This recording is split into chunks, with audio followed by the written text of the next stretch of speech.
Okay, my name is Bernadine Villanueva. I'm the legal assistant for Forensic Community-Based Services. Mr. Martinez is my supervisor. I have worked, uh, I was employed here at CMHIP back in 2001 as an admin assistant. I started out on ACBU, which is the Advanced Cog Behavioral Unit, and from there I moved directly over into FCBS. So I have about, what is that, 18 years under my belt here. And I'm going to start out by saying I'm very nervous and I have some things written down. So I've emailed some of you regarding my concerns, and I received back very nice form emails that said, "Thank you for your input. We will pass this on," but I still haven't heard from the governor, so I figured it must have stopped right there with the email. So this was my chance to get up and talk. And Bill encouraged me to do so because I'm always trying to tell him what to do, so he figured I might as well come and tell you guys what I think. I want to start out by saying I'm not a mental health professional, and I work with a wonderful, and have since I started here, group of people, good doctors.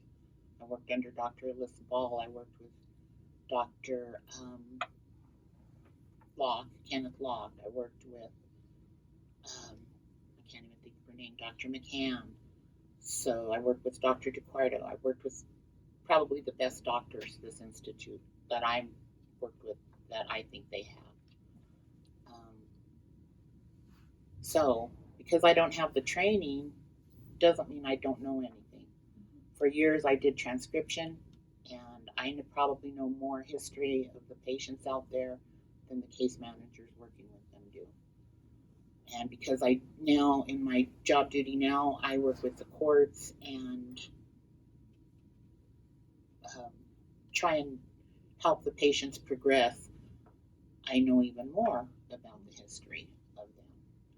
So I tried to go by what you guys put out there, and I think what's working well is the type of treatment that's given here at the hospital is a progressive, or it always has been, a progressive type of treatment. They all come, the team, they work as a team. They all come together. They try out different medications. They try out different treatment plans. They try out more different medications. And I think the biggest thing they do is they provide support to these patients of ours. They have a lot of challenges after coming to us after being involved with the legal system due to their mental illness.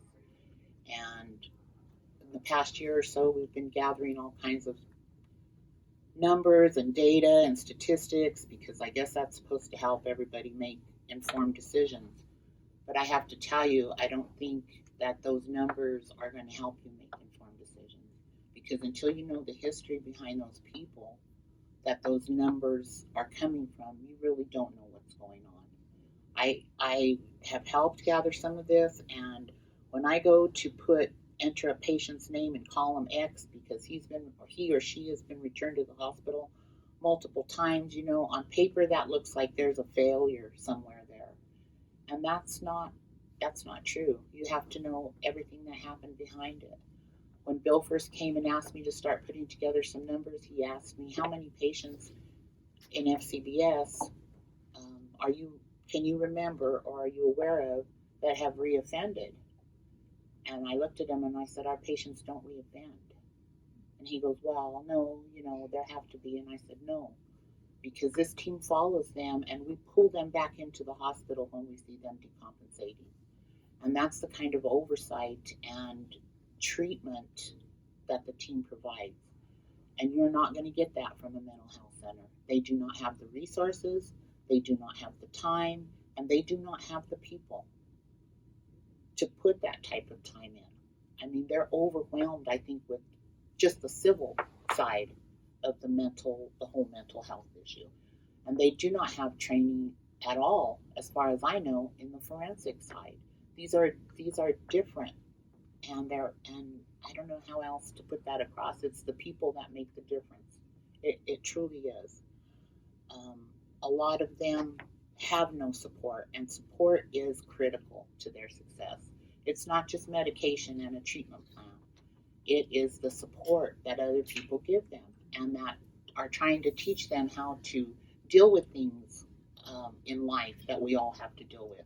Because for them, something that's going to throw any of us off. If you lose your housing or something, if there's a death in the family, whatever, we all struggle through it. They really struggle through it. They start decompensating. I mean, their whole world can fall apart.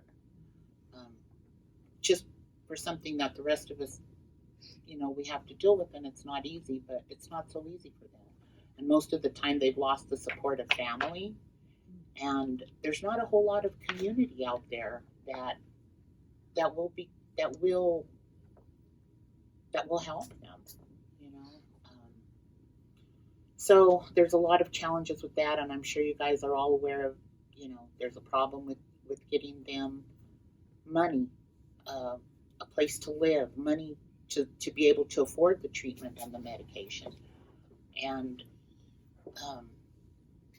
I think what's going on with the consent decree is a lot of these people that you see coming through the system, just like a lot of I'm going to say probably 80 or more % of the NGRIs that we treat, they tried to get treatment within a year or two of committing their index offense. Or they have a history where the family has struggled for years trying to get them the help, and it's just not there.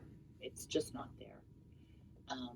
And I'm not blaming the mental health centers. They're in the same situation as the hospital. It's hard to find people to fill those positions, and it takes a lot of people. It takes a lot of support. So my real message to you, am I out of time yet? We have 30 seconds left. Okay. My real message here is I hope you won't try to reinvent the wheel. I hope you'll look at the programs that are working and not just make blanket decisions how things are going to be done, because it really is about the people. And like I said, those numbers, they might tell you a little bit, but it's not going to tell you what you really need to know. So I hope you all can make a difference. I really do, because you have the chance to do that, to make a difference here in Colorado. And I think that's what the governor intended. I hope so anyway. And I hope some of you start reading the emails that I send you. Thank you. Thank you.